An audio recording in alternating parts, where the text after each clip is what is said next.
Oke, baik. Assalamualaikum warahmatullahi wabarakatuh. Baik, untuk sesi pertemuan perkuliahan teori robotika pada minggu ini, kita akan lanjut pembahasan kita pada sistem kendali robot ya. Pada pertemuan yang lalu, kita sudah membahas tentang terminologi-terminologi yang ada pada eh, sistem kendali robot.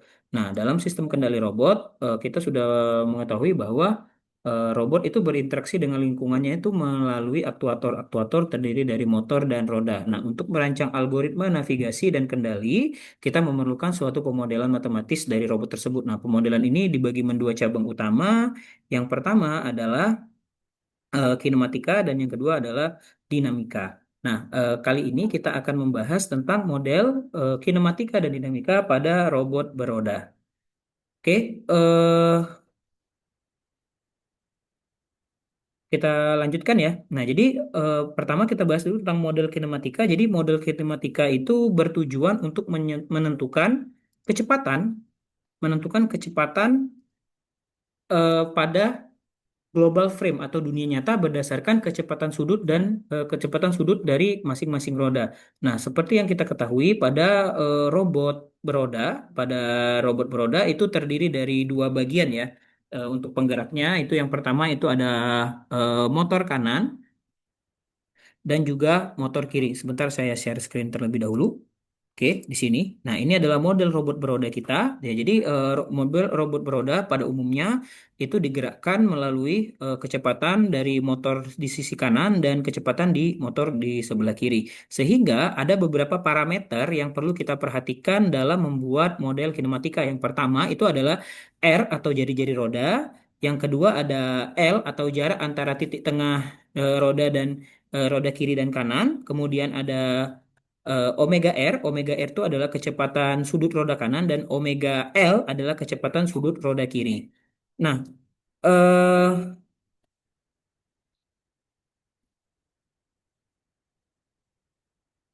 sebentar. Oke. Nah, kecepatan roda kanan atau kecepatan pergerakan robot tadi itu ditentukan dengan kecepatan antara roda kanan dan juga roda kiri. Oke, kecepatan robot ditentukan oleh kecepatan roda kanan dan roda kiri. Kecepatan roda kanan itu dimodelkan atau diformulasikan dengan VR atau kecepatan roda kanan itu adalah kecepatan roda kanan VR. Bentar. Oke, kecepatan roda kanan VR itu sama dengan R jari-jari dari roda kanan dikali dengan omega R. Sedangkan untuk yang kecepatan linier roda kiri itu adalah R untuk atau jari-jari roda kiri dikali omega L. Nah, kecepatan robot ini sangat bergantung pada kecepatan roda kanan dan kecepatan roda kiri. Sehingga kecepatan linier dari robot ini dipengaruhi oleh kecepatan rata-rata antara kedua kecepatan roda kanan dan roda kiri. Sehingga kita bisa modelkan kecepatan dari robot itu adalah VR ditambah VL dibagi 2. Oke? Atau kita bisa modelkan nilainya adalah R ya, R omega R ditambah R omega L dibagi 2. Oke? Dibagi 2 sehingga jika kita eh, ini nanti jika kita turunkan nanti ya. Ini kecepatan linier dari robot itu terdiri dari VR ditambah VL dibagi 2 atau sama dengan R dikali omega R ditambah R dikali omega L dibagi 2. Nah, kecepatan sudut robot atau ketika robotnya bermanuver entah itu belok ke kiri atau belok kanan itu sebanding dengan selisih antara PR dikurang jadi omega atau kecepatan sudut robot itu adalah VR dikurang VL dibagi L atau jarak antara sumbu roda kanan dan sumbu roda kiri atau kita bisa formulasikan bahwa R sama dengan omega R ditambah R dikali omega L dibagi L. Oke, nah ini adalah model kecepatan dari robot, kecepatan robot dan juga kecepatan linier. Untuk V adalah kecepatan linier dari robot, sedangkan W adalah kecepatan robot pada kecepatan sudut putar robot. Oke, selanjutnya, jadi pada dasarnya kinematika tadi adalah bagaimana kita memodelkan kecepatan robot dari dunia eh, nyata, dari dunia nyata ke dari local frame ke roda nyata. Nah, di sini kita akan mentransformasi persamaan tadi ke global frame. Nah, dengan menggunakan matrik ya, matrik state space, dengan menggunakan matrik state space sehingga kita bisa mendapatkan nilainya adalah, oke, sebentar. Saya ini dulu, saya turunkan terlebih dahulu. Oke, nah kita selanjutnya kita akan proyeksikan kecepatan lokal robot. Jadi kecepatan lokal robot itu di di digambarkan melalui koordinat tadi omega dan eh, theta dan omega, di mana theta di sini adalah arahnya ya. Theta itu merupakan arahnya, sedangkan omega tadi adalah kecepatan sudut. Oke, theta itu adalah arahnya, omega adalah kecepatan sudutnya. Nah, jadi ketika kita formul gambarkan ya, gambarkan kecepatan sudut dan eh, koordinat pada dunia nyata, kita bisa dapat nilainya adalah seperti ini. X sama dengan V dikali cos theta, dan juga di sini Y untuk koordinat Y-nya adalah V dikali sin theta. Oke, nah hal ini terjadi karena perubahan sudut robot terhadap waktu T tidak dipengaruhi oleh posisinya di lantai, melainkan murni dari beberapa cepat robot itu memutar badannya sendiri gitu. Sehingga formula kinematikanya kita bisa tuliskan seperti ini dalam bentuk matriks X, Y, dan juga theta.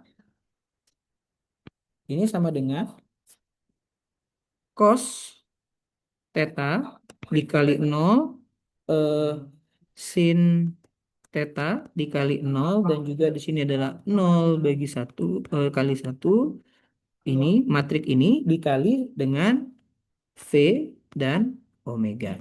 Nah, ini merupakan formula kinematika robot beroda. Oke. Nah, jadi ketiga hal ini inilah yang disebut sebagai pose robot. Pose robot di sini adalah koordinat bagaimana mentranslasikan antara koordinat robot ke local frame ke global frame. Local frame itu adalah formasi robotnya di dunia nyata, dan global frame-nya adalah formasi robotnya di eh, sorry, local frame itu adalah lokasi robotnya pada frame robotnya itu sendiri, dan global frame itu adalah kondisi robot di dunia nyata. Nah, itu adalah pembahasan kita tentang model kinematika. Nah, selanjutnya kita akan lanjut ke pembahasan tentang model dinamika robot beroda. Nah, untuk model dinamika, tujuan kita menghitung model dinamika adalah untuk menghitung percepatan translasi atau ya eh, V ini ya, atau V titik, dan percepatan rotasi atau W titik berdasarkan torsi atau T yang diberikan oleh motor listrik pada roda. Nah, jadi parameter di sini kita memiliki parameter tambahan. Tadi parameter kita ada 4, yaitu jari-jari, L tadi atau jarak antara roda kiri dan roda kanan, ada kecepatan sudut roda kiri dan roda kanan, kemudian ada eh, kecepatan sudut roda kiri dan roda kanan. Nah, untuk dinamika kita mendapatkan parameter tambahan, yaitu M, yaitu massa total robot, I ya, pertama ada M.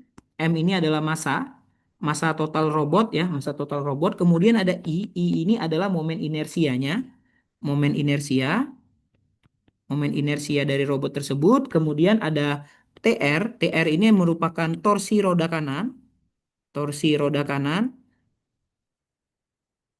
oke, TR, kemudian ada TL. TL ini adalah torsi roda kiri. Oke. Nah, kemudian eh, torsi ini kemudian akan diubah menjadi gaya dorong linier oleh roda yang menyentuh lantai. Jadi ketika roda eh, itu mendapatkan gaya dari motor listrik tadi, kemudian torsi itu akan diubah menjadi gaya dorong linier oleh roda yang menyentuh lantai, sehingga kita eh, apa namanya bisa gambarkan gaya dorongnya itu merupakan FR. FR ini merupakan gaya roda kanan, itu merupakan torsi dari roda kanan dibagi jari-jarinya. Sedangkan untuk gaya dorong roda kiri atau FL itu sama dengan torsi L dibagi eh, dibagi R atau eh, jari-jari roda kiri. Oke, nah di sini dinamika translasinya kita menggunakan persamaan dari hukum Newton kedua, di mana hukum Newton kedua adalah sigma F resultan gaya sama dengan massa dikali percepatan.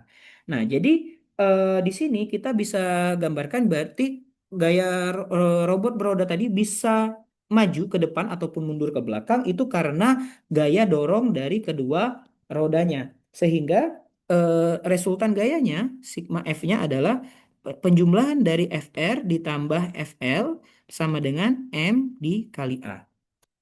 Nah, selanjutnya di sini kita akan substitusi ini tadi ya, kita akan substitusi sehingga kita akan mendapatkan torsi roda kanan dibagi R dibagi jari-jarinya ya, ditambah torsi eh, torsi roda kiri dibagi dengan jari-jarinya itu sama dengan massa dikali percepatannya. Ya, percepatan di sini kita akan tulis sebagai V titik ya, atau turunan kedua dari kecepatan. Turunan pertama dari kecepatan. Maka percepatan linier pada robot bisa kita tulis sebagai V. Percepatan liniernya adalah torsi ditambah torsi roda kanan ditambah torsi roda kiri dibagi M dikali dengan jari-jari roda. Oke, jari-jari roda. Jadi jari-jari roda kiri dan jari-jari roda kanan. Nah, sehingga kita mendapatkan model dinamika untuk kecepatan liniernya. Nah, selanjutnya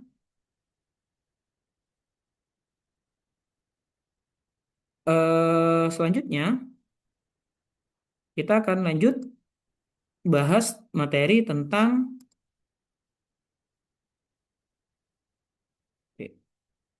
salah tentang dinamika rotasinya. Oke, sebentar, saya pindah halaman dulu di sini. Oke, nah selanjutnya kita akan bahas tentang dinamika rotasi. Jadi untuk dinamika rotasinya kita menggunakan persamaan ini ya, persamaan Euler ya, berdasarkan ini. Jadi persamaan Eulernya kita ini bahwa sigma dari eh, torsi pusat itu sama dengan momen inersia dari robot dikali dengan alfa. Alfa. Nah, jadi putaran robot itu diakibatkan oleh momen gaya. Jadi gaya FR dan FL bekerja pada jarak L dibagi 2 dari pusat massa robot. Nah, torsi total yang memutar robot adalah selisih momen gaya kanan dan gaya kiri. Sehingga torsi total itu sama dengan FR FR dikali L dibagi 2 dikurang FL dikali L dibagi 2. Nah, sehingga torsi totalnya itu sama dengan FR dikurang FL dikali L dibagi 2. Nah, kemudian kita substitusi kembali nilai gaya-gaya dengan torsi tadi ya, untuk menunjukkan eh, selanjutnya kita masukkan ke persamaan Euler ini tadi sehingga kita akan dapat nilainya adalah eh, ini tadi persamaan-persamaan yang di atas tadi ya, di sini tadi ya. Ini FR kan ini torsi roda kanan dibagi R, jari-jari roda kanan. FL adalah torsi roda kiri dibagi jari-jari roda kiri, sehingga kita bisa dapatkan nilainya ya. Eh, kita dapatkan nilainya torsi kanan dibagi R dikurang torsi kiri dibagi R, oke, dikali L, ini L ya teman-teman ya. L dibagi 2 sama dengan momen inersia dikali percepatan atau kecepatan, percepatan sudut. Oke. Nah, sehingga persamaan untuk percepatan sudut kita bisa tulis formulanya sebagai W, omega ya ini, omega atau eh, percepatan sudutnya ya. Jadi kalau ada titik itu artinya turunan pertama dari omega itu adalah torsi torsi kanan dikurang torsi kiri dikali L dibagi 2 dikali momen inersia dikali dengan jari-jari. Nah, sehingga kita bisa mengetahui bahwa input dari microcontroller nanti adalah torsi motornya ya. Torsi motornya yaitu eh, torsi kiri dan kanan. Nah, robot akan mengalami percepatan yang berujung pada perubahan kecepatan dari perpindahan dari titik kecepatan awal ke omeganya dan akhirnya mempengaruhi posisi globalnya atau posenya yaitu X, Y, dan theta. Nah, jadi seperti itu untuk penjelasan tentang materi robot beroda ini ya. Nah, minggu depannya lagi secara offline nanti kita akan bahas tentang bagaimana mekanisme untuk robot berkaki. Nah, untuk robot beroda ini kita menggunakan model forward kinematic. Nah, nanti untuk di robot berkaki kita akan menggunakan eh, model kinematika inverse kinematik. Baik, itu saja yang bisa saya sampaikan, teman-teman. Jika ada yang ingin ditanyakan, boleh nanti di chat di grup ya, atau bisa melalui LMS. Nanti untuk catatan kuliah ini akan saya bagikan juga di LMS kita. Baik, itu saja. Terima kasih. Akhir kata, wassalamualaikum warahmatullahi wabarakatuh.